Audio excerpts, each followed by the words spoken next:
오늘 은혜 받으실 하나님 말씀은 야고보서 3장 2절 말씀입니다. 야고보서 3장 2절 말씀을 다 같이 함께 봉독하시겠습니다.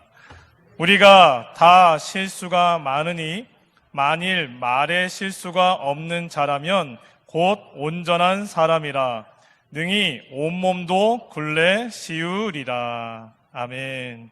믿음의 고백하겠습니다. 예수님 안에서 난 언제나 행복합니다. 예수님과 함께 기쁘고 즐겁게 삽니다. 여같이 사는 우리 모두가 되기를 예수님의 이름으로 축원합니다. 저는 오늘 함께 읽은 말씀을 중심으로 내가 하는 말, 한번 답사 내가 하는 말, 이 어떤 제목으로 빛의 은혜를 나누고자 합니다. 한 번은 한 성도님께서 저에게 그런 질문하셨습니다. 목사님, 신유기도를 하시는데 다른 기관을, 다른 여러 가지 몸의 장부를 위해서는 다 기도해 주시는데 왜 혀를 위해서는 기도하지 않습니까? 혀도 낫도록 건강하도록 위해서 기도를 해 주십시오.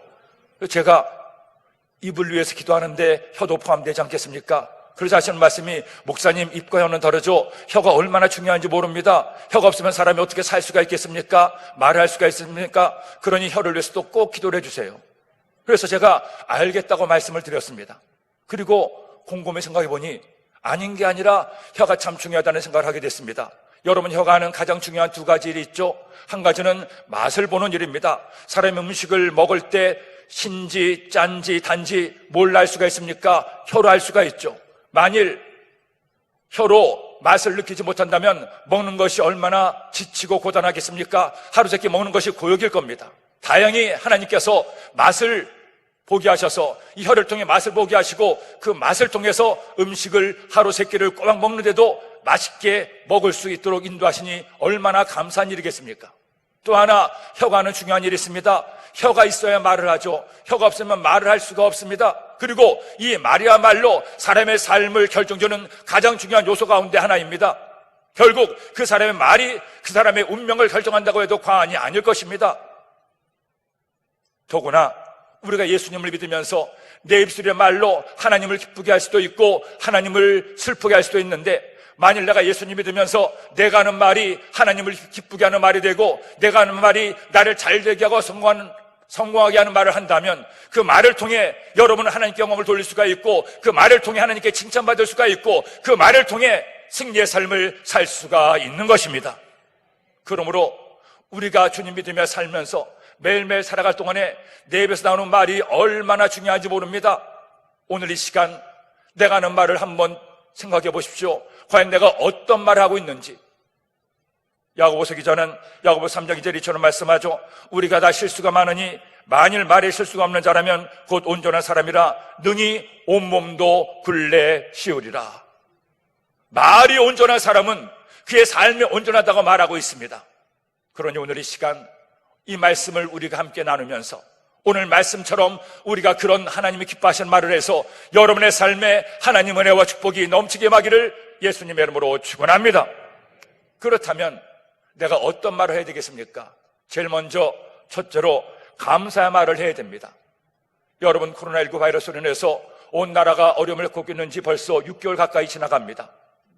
처음에는 한 달, 두 달쯤 지나면 될 줄 알았는데 신천지에서 집단 감염이 이루어지고 이제 확진자가 0명이 돼서 이제는 끝났나 싶었더니 이태원에서 다시 한번 집단 감염이 일어나서 아직까지도 계속 우리의 일상을 옥죄고 우리의 믿음 생활마저 힘들고 어렵게 하고 있습니다. 많은 분들이 얘기를 하시죠. 목사님, 언제나 코로나19 바이러스가 끝날지 모르겠습니다. 소멸되긴 할지 모르겠습니다. 평생 짊어지고 살아야 될지 모르겠습니다. 언제나 끝나겠습니까? 이 코로나19 바이러스만 끝나면 우리 삶도 굉장히 좋아질 텐데 언제 끝날지 모르겠습니다 하면서 안타까워하시고 아쉬워하시고 코로나19 바이러스만 끝나면 모든 일이 다 잘 될 것처럼 말씀을 하기도 합니다. 빨리 코로나19 바이러스가 소멸돼야 되겠죠. 그래야 우리가 일상을 회복하고 마음과 하나님께 하나님을 예배하고 또 하나님이 원하시는 삶을 살 수가 있고 하나님의 복을 받으며 살 수가 있지 않겠습니까? 근데 또 생각해보면 그렇다면 코로나19 바이러스가 없었을 때, 발생하지 않았을 때는 우리의 삶이 좋았습니까? 형통했습니까? 하나님마다 잘 됐나요? 아니잖아요. 사실은 코로나19 바이러스로 지금 일상이 어려움을 겪고 있지만 이것만이 우리의 삶의 전부가 아니라는 겁니다. 코로나19 바이러스가 소멸된다고 해서 모든 세상의 장비피대로 바뀌는 것이 아니고 경제가 정치가 다 저절로 알아서 나아지는 것이 아니라는 것입니다. 왜 그렇습니까? 우리의 삶은 여전히 힘들고 우리가 아무리 노력하고 발버둥치며 살아도 내 뜻과 내 생각대로 안 될 일들이 너무나 많기 때문이에요. 그러기에 우리의 삶은 치열하게 살아도 어려울 수가 있고 아무리 노력해도 고난과 환난을 만날 수가 있다는 것입니다. 그럴 때 우리가 어떤 말을 하고 있습니까? 어떻게 반응합니까? 힘들다고, 어렵다고, 내 뜻대로 안 된다고, 코로나19 바이러스가 소멸되지 않는다고, 이런저런 문제가 있다고, 만일 내가 원망하고 불평하게 된다면 그 원망과 불평의 말로 결코 하나님을 기쁘시게 할 수가 없고 내 삶이 더 나아질 수가 없습니다. 원망과 불평의 말은 하나님을 슬프게 할 뿐 아니라 나를 더욱더 힘들게 하고 어렵게 해요. 왜냐하면 내가 하는 말에 가장 많이 듣는 사람이 바로 나 자신이기 때문입니다. 내가 어떤 말 하든지 말을 듣는 대상은 번갈아 가면서 말을 듣겠지만 나는 그 모든 말을 다 듣고 있지 않습니까?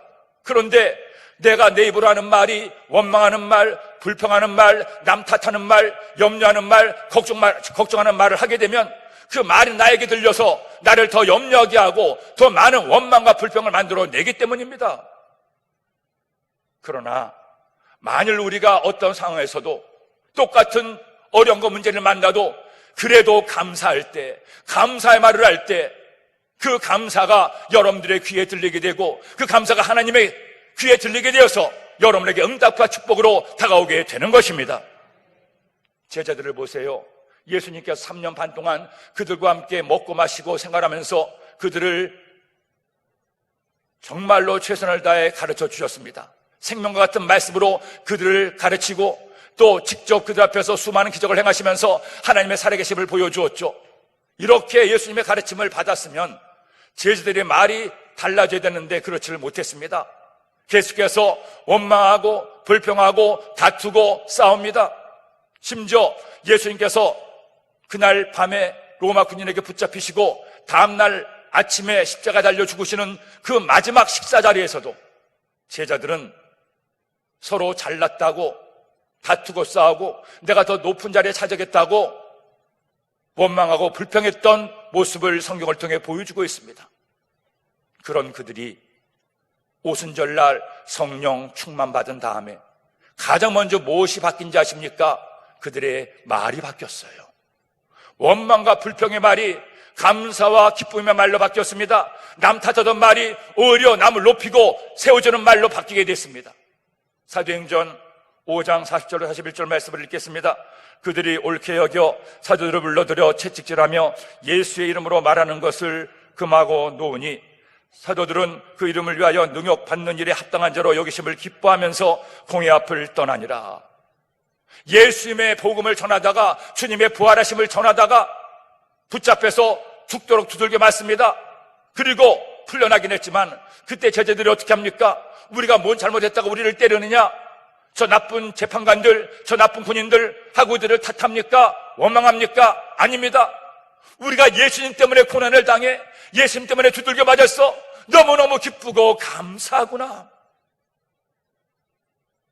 사도들이 주님의 사명받아 목숨까지 바쳐가며 사명을 감당할 수 있던 것은 그들의 입에서 원망과 불평이 사라지고 감사가 흘러 넘쳤기 때문이에요. 여러분들은 어떤 말을 하고 있습니까? 불평의 말을 하고 있습니까? 감사의 말을 하고 있습니까? 여러분의 말이 여러분의 인생을 결정짓게 됩니다. 말도 마치 코로나19 바이러스처럼 전염성이 있습니다. 불평하는 말은 남도 불평하게 만듭니다. 하지만 감사하는 말은 남도 감사하게 만듭니다. 여러분이 여러분의 자녀에게 불평하고 원망하고 염려하고 걱정하는 말을 해보세요. 내 자녀도 똑같이 그런 말을 해서 그 자녀의 삶도 힘들어지고 고단해집니다. 하지만 여러분이 어떤 상황에서도 정말로 힘들고 억울한 상황을 만나도 감사할 때 엄마, 아빠 왜 이런 상황에서도 감사해요? 뭐가 감사해요? 감사할 게 뭐가 있어요? 아니다. 그래도 이것이 감사하지 않니? 저것이 감사하지 않니? 감사의 말을 할 때, 아하, 우리 부모님은 이 어려운 상황 가운데도 감사하는구나. 하나님 때문에 감사하고 잘 될 것을 믿고 감사하니 나도 저 감사를 배워야겠다. 사랑하는 여러분, 우리가 하나님을 기쁘시게 하고 하나님께 복을 받고 내 인생을 성공으로 이끄는 것 어렵지 않습니다. 돈 드는 것 아닙니다. 말만 바뀌어도 여러분의 삶이 변할 수가 있어요. 시편 50편 23절에 말씀하죠. 감사로 제사를 드리는 자가 나를 영화롭게 하나니 그 행위를 옳게 하는 자에게 내가 하나님의 구원을 보이리라. 감사로 하나님을 기쁘시게 하는 자에게 하나님이 구원이 난다고 말씀하고 있습니다. 지금 미국에서 가장 존경받는 여성을 한 명을 꼽으라고 하면 뭐니 해도 오프라 윈프리일 겁니다. 오프라 윈프리는 그가 했던 리얼리티 프로그램 쇼를 통해서 에미상을 30회 이상 받았고 흑인으로서 가장 많은 돈을 버는 큰 부자가 되었습니다.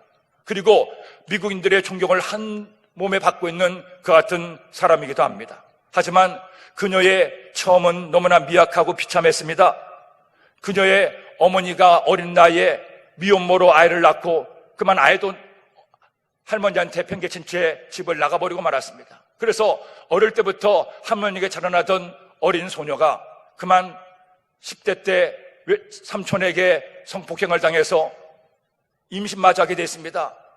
불과 14살 어린 나이에 미혼모가 돼서 아이를 낳았지만 아이 역시 2주 만에 죽고 말았어요. 그만 큰 충격에 빠진 이 오프라 윈프리가 마약에 취하고 인생을 포기한 채 지옥 같은 나날을 보내고 있었습니다. 그런 그녀가 친아버지를 만나고 나서 인생이 역전됐습니다. 예수님을 믿고 신앙생활을 잘하고 있던 친아버지는 그렇게 비참한 삶을 살고 있던 오프라 윈프리에게 책을 읽게 하고 특별히 성경 말씀을 읽게 했습니다. 성경 말씀의 요절을 암송하게 하고 이 말씀으로 살라고 권면했습니다. 그리고 얘야, 한 번 맡겨낸 인생을 이렇게 원망하고 불평하고 살지 말고 감사하며 살아봐라. 감사하며 살 때 너에게 반드시 좋은 일이 있을 거야. 그때부터 그녀는 감사일기를 썼습니다. 아무리 삶이 녹록하지가 않고 미혼모로서 아이가 태어나 죽고 비참한 삶을 살았지만 나는 다시 한번 열심히 살면 나에게도 좋은 일이 있을 거야. 그렇게 마음을 먹고 그녀가 감사일기를 써가며 매사에 감사의 말을 하기를 시작합니다. 그렇게 감사하자 그녀의 생각이 바뀌고 그녀의 말이 바뀌고 그녀의 운명이 바뀌어 그녀는 마침내 다시 공부를 시작해서 학교를 졸업하고 한 TV 프로그램에 나갔다가 사람들에게 큰 인정을 받게 되고 마침내 위대한 미국인이 될 수가 있었습니다. 그녀가 그렇게 감사의 길을 평생을 써가면서 감사하는 것은 어렵거나 심오한 그런 감사가 아닙니다. 단순합니다. 그녀는 이런 일상의 생활에 감사를 했다고 합니다. 오늘도 거뜬하게 잠자리에서 일어날 수 있어서 감사합니다. 유난히도 눈부시고 파란 하늘을 보게 해주셔서 감사합니다. 얄미운 짓을 한 동료에게 화내지 않았던 저의 참을성에 감사합니다. 점심때 맛있는 스파게티를 먹게 해주셔서 감사합니다. 좋은 책을 읽었는데 그 책을 써준 작가에게 감사합니다. 어려운 감사 아닙니다. 일상생활에 소소한 감사를 할 때 감사가 모이고 쌓여 그녀의 삶을 바꾸게 된 거예요. 저는 오프라 윈프리의 이 감사의 글을 보다가 이렇게 예배드리는 우리에게도 감사할 것이 있지 않은가 하는 생각을 하게 됐습니다. 비가 오는 이런 궂은 장맛비의 날씨에도 함께 모여 하나님을 예배할 수 있게 하시니 너무너무 감사하죠. 비록 코로나19 바이러스로 인해서 마스크를 쓰지만 마스크를 쓴 채로도 찬양할 수 있으니 이것도 또한 감사합니다. 오늘부터 중고등부, 초등부 이어서 유년부도 하나님을 예배하게 하시니 이것 또한 감사합니다. 이렇게 멋진 시온 찬양대의 찬양을 들을 수 있게 된 것도 하나님께 감사하고요. 그리고 뭐니 해도 하나님 말씀을 아멘으로 하답하는 성도님들이 계시기에 또한 감사합니다. 사랑하는 여러분, 우리의 말이 바뀌면 우리의 삶이 바뀝니다. 우리가 하는 말에서 원망과 불평을 다 성령의 바람으로 날려버리세요. 그리고 이제 감사하며 삽시다.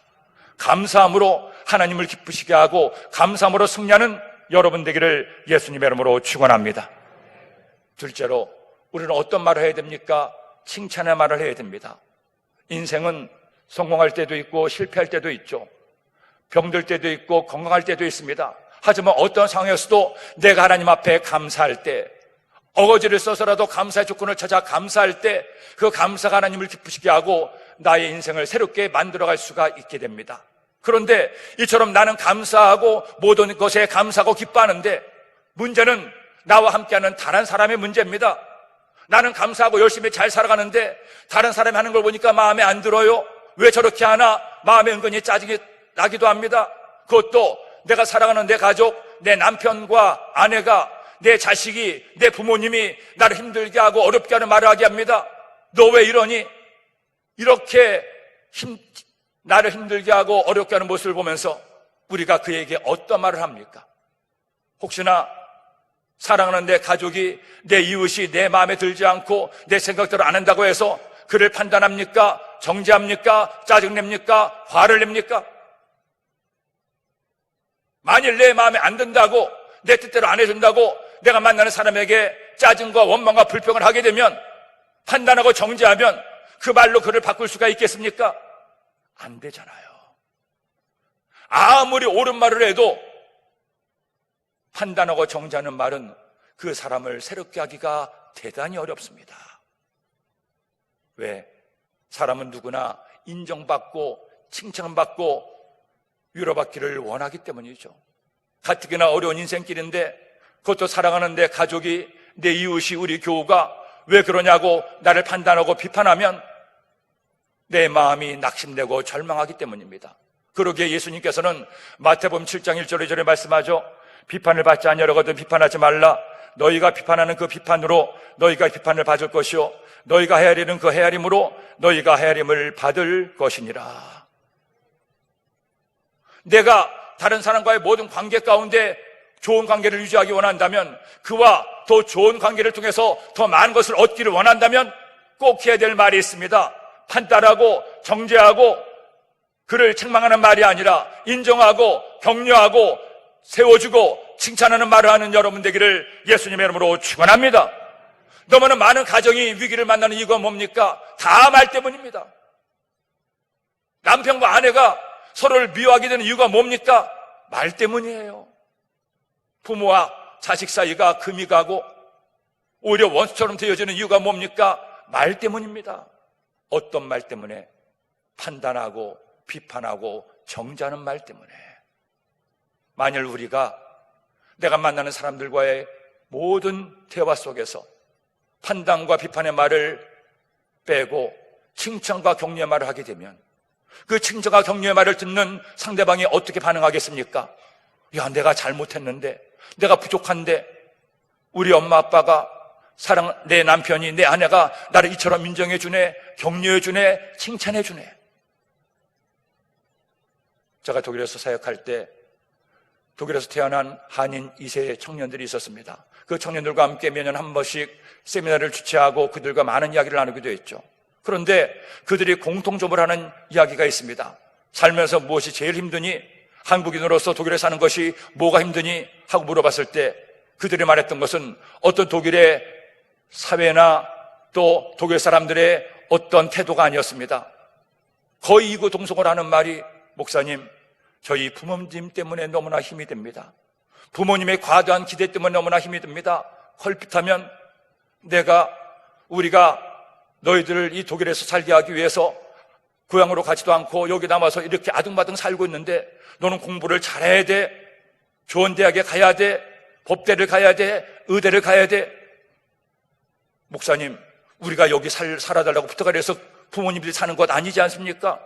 그런데 말끝마다 우리가 누구 때문에 이 고생을 하는데 하면서 우리에게 공부하라, 이것 해라, 저것 해라 하시는데 조금만 못하면 자꾸만 꾸지람을 하십니다. 못하게 합니다. 독일에서는 18세 이상이 되면 이제 성인이라 부모가 간섭을 하지 못하게 되어 있는데 18살이 아니라 28, 38이 돼도 여전히 간섭하고 몰아가시는 부모님의 말 때문에 너무너무 힘이 듭니다. 그런 말들을 듣고 제가 예배 드릴 때 수시로 부모님 되시는 성도님들에게 말씀을 드렸어요. 여러분의 말이 여러분의 자식을 운명을 바꿀 수가 있습니다. 제발 뭐라고 하지 마시고 잘한다고 칭찬하고 격려해 주세요. 우리 자녀들도 독일인들과 살면서 치열하게 경쟁하며 사는데 잘한다고 박수를 쳐줘도 모자랄 판에 왜 자꾸 뭐라고 하십니까? 여러분들은 얼마나 잘한다고 자녀에게 그렇게 얘기하십니까? 제발 칭찬만 해주세요. 사람은 누구나 인정받고 칭찬받기를 원해요. 한 번은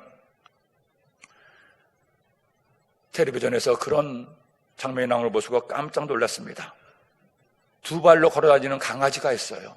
그래서 그 강아지는 계속 어딜 가든지 주인과 함께 두 발로 걸어다녀야 됩니다. 심지어는 앞발에 장바구니를 놓고 주인이 거기다가 종이를 넣어서 주면은, 그리고 돈을 넣어서 주면 혼자 슈퍼에 가서 장을 봐오기도 합니다. 정말 신기하다. 어떻게 강아지가 저렇게 두 발로 걸어 다닐 수 있을까? 그런데 주인의 말을 듣고 보니 그 말이 걸작이었습니다.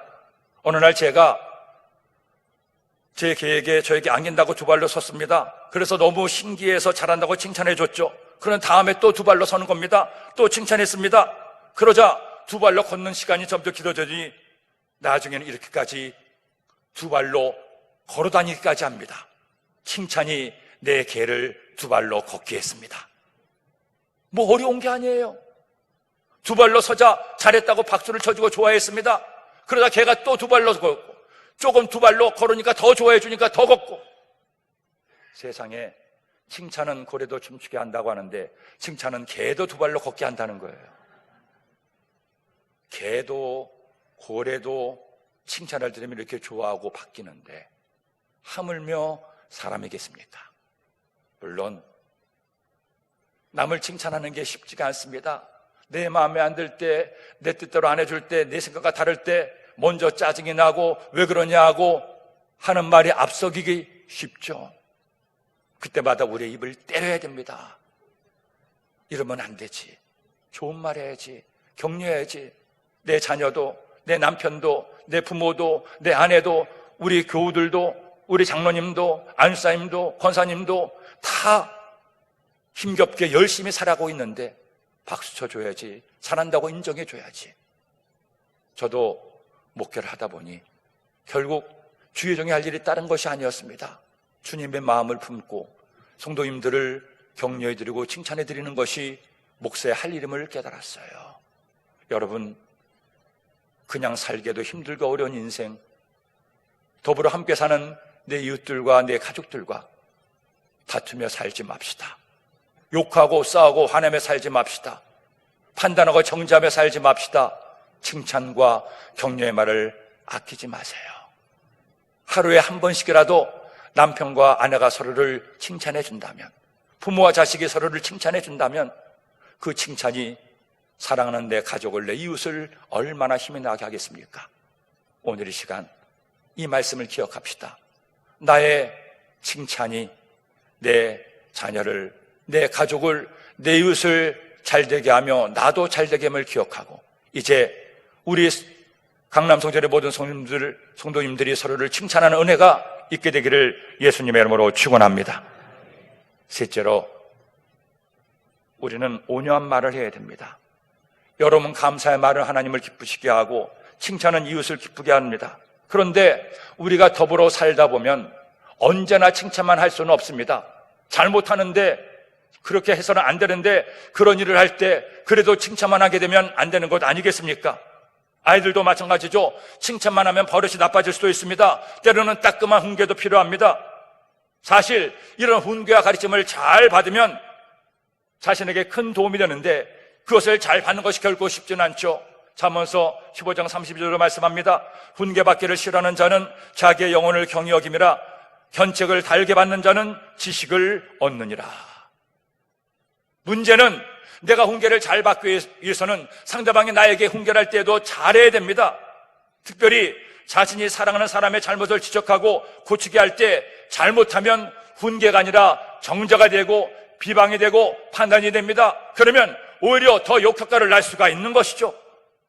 나는 선의로 그를 돕기 위해서 충고했음에도 그 충고가 오히려 관계를 깨뜨릴 수가 있습니다. 내가 사랑한다고 해서 이해하겠지 하고 거칠게 말을 하게 될 때 오히려 그 말이 그 사람의 마음을 상하게 하고 독이 될 수가 있기 때문이에요. 그러면 어떻게 해야 됩니까? 아무리 가까운 사이라도 우리가 그에게 충고하고 좋은 말을 할 때 화를 내면 안 됩니다. 짜증을 내면 안 됩니다. 온유한 말로, 온유한 태도로 그 사람을 배려하는 말을 해야 돼요. 잠언서 15장 1절 2절은 말씀하죠. 읽겠습니다. 유순한 대답은 분노를 쉬게 하여도 과격한 말은 노를 격동하느니라. 지혜 있는 자의 혀는 지식을 선히 베풀고 미련한 자의 입은 미련한 것을 쏟느니라. 유순한 대답은 분노를 쉬게 하여도 과격한 말은 노를 격동하느니라. 어떤 분은 그런 얘기를 합니다. 목사님, 제가 성질이 급해서 가끔씩 화를 냅니다. 제가 보니 가끔씩 내는 게 아니라 자주 내시는데 본인은 가끔씩 낸다고 말씀을 하셔요. 그런데 저는 그렇게 화를 내도 뒤끝이 없습니다. 그때뿐입니다. 그러니 목사님, 제가 화를 내더라도 이해해 주세요. 제가 이해는 하겠지만 본인은 뒤끝이 없을지 몰라도 듣는 상대방은 뒤끝이 있어요. 아니, 집에서 부모에게도 그렇게 화를 내면 거친 말을 하면 싫어하는데 하물며 남에게 그런 말을 들을 때 기분 좋을 사람이 어디 있겠습니까? 우리가 말을 할 때 꼭 기억해야 될 것은 우리의 말이 온유의 말이 되어야 된다는 겁니다. 그렇게 화를 내고 성질 부려서 말을 하게 되면 그 말은 오히려 더 큰 화를 불러일으키고 더 우리의 관계를 깨트리는 무서운 독이 될 수가 있기 때문이죠. 예수님의 12제자 가운데 가장 나이 어린 제자는 사도 요한이었습니다. 요한에게는 형이 있었는데 형은 야고보였습니다. 그들에게 아버지는 세베대였습니다. 그래서 성경은 세베대의 두 아들 요한과 야고보라고 얘기하고 있습니다. 그런데 이 야고보와 요한은 베드로와 함께 예수님의 3대 제자 중에 한 명이었습니다. 예수님은 가장 중요한 곳을 갈 때마다 이 세 명의 제자를 데려가시면서 그들을 극진히 사랑하시고 돌보셨습니다. 그런 세 제자 가운데에도 가장 예수님의 사랑을 많이 받았던 제자가 요한이었습니다. 최후의 만찬에서도 예수님의 품에 거의 안긴 채 식사를 하고 있던 제자가 요한이기도 했습니다. 그런데 이 요한과 야고보에게는 한 가지 별명이 있었습니다. 보아네게란 별명이 있었는데 보아네게가 어떤 뜻이냐? 천둥이란 뜻을 가지고 있습니다. 왜 그런 별명을 가지고 있느냐? 하도 성질이 급하고 화를 잘 내서 이 젊은 요한과 야고보가 그와 같은 보아네게라는 우리의 아들이란 별명을 가지고 있었던 거예요. 그렇게 성질 급하고 화를 잘 내던 요한과 야고보였는데 그 중에 야고보가 12제자 가운데 처음으로 헤롯 왕에 의해서 순교를 당하게 됩니다. 요한은 둘째 형 야고보를, 그것도 예수님의 제자로서 함께 다니던 형을 잃어버리고 얼마나 분노했습니까? 하나님 이럴 수가 있습니까? 어떻게 우리 형이 아무 잘못 없이 예수님 때문에 죽음을 당합니까? 그런데 그런 요한을 주님은 끝까지 돌보시고 지키십니다. 나머지 여러 명의 제자들이 한 명씩 두 명씩 주님의 복음을 전하다가 순교를 당하는데 유일하게 요한만 죽음을 당하지 않고 끝까지 살아남습니다. 그래서 반모섬에 유배까지 가서 거기서 요한계시록을 쓰고 하나님의 계시를 받아요. 그런데 나이 100세가 될 때까지 살았던 그 사도 요한이 어떻게 변한지 아십니까? 젊은 날에는 보아너기라는 별명으로, 우리의 아들이라는 별명으로 그렇게 성질 급하고 화를 내던 요한이 그의 인생의 말년에는 오직 사랑만을 이야기하는 온유한 사도가 됐어요. 유명한 일화가 있습니다. 늙은 사도 요한에게 이제 유일하게 예수님을 직접 본 사람이 요한밖에 없었기에 그 요한에게 성도들이 요한 사도님, 예수님께서 하신 말씀을 우리에게 전해 주십시오. 우리에게 꼭 하시고 싶은 말씀을 전해 주십시오. 얘기했을 때 요한이 힘겹게 일어나서 단 한 문장을 얘기했다고 합니다. 여러분, 사랑하며 사십시오. 예수님을 사랑하고 서로를 사랑하며 사십시오. 사랑이 전부입니다. 소설가 김성일 씨가 그의 소설 제국과 천국에서 이렇게 변화된 사도 요한의 삶을 작가적 상상력을 통해서 그려냈는데 젊은 날 그 책을 보고 깊은 감동을 받았습니다. 그래, 우리가 주님의 자녀라면 이 요한처럼 변화된 삶을 살아야겠구나. 온유한 사람이 되어야 되겠구나. 사랑하는 여러분, 그 사람의 말이 그 사람의 삶을 만들어 갑니다.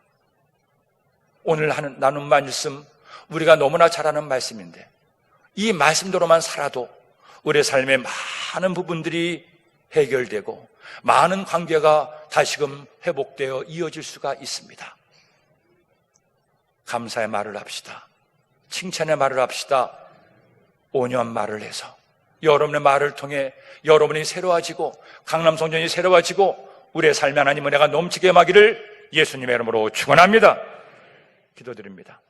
하나님 아버지, 감사합니다. 고맙습니다. 오늘 주신 말씀 마음에 꼭 새겨서 이 말씀대로 하나님이 기뻐하시는 말을 하고 내 삶을 새롭게 하는 말을 하게 하여 주옵소서.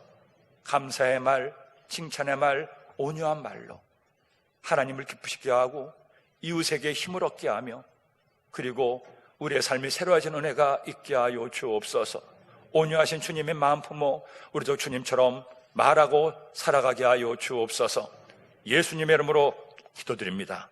아멘. 여러분, 예수님을 나의 구주로 믿어 하나님의 자녀가 되었다면 이제 우리의 말이 새로워지고 우리의 말이 달라져야 됩니다.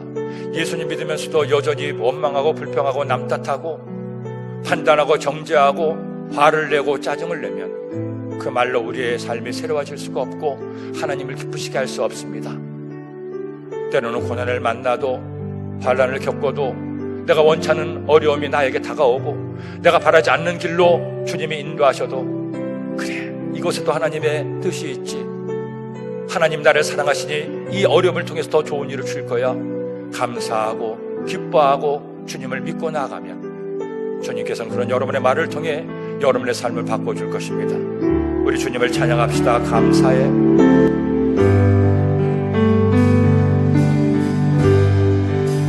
감사해. 시험이 닥쳐올 때에 주께서 인도하시니 두려움 없네. 또 감사해.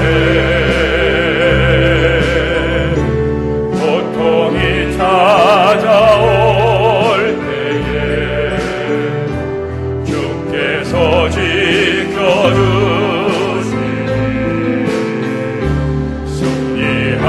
승리하리라.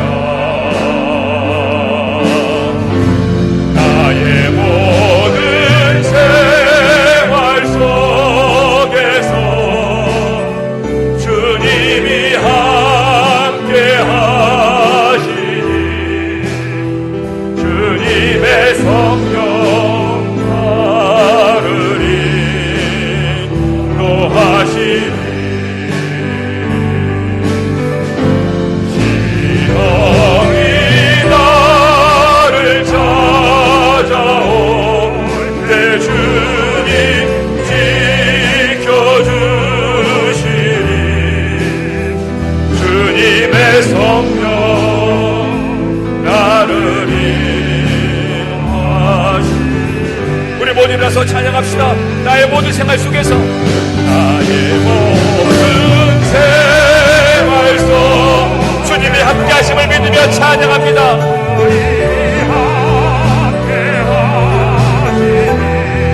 주의 성령이여 저희를 붙들어주시사 저희들을 주님이 기뻐하시는 말을 할 수 있게 하여 주시옵소서.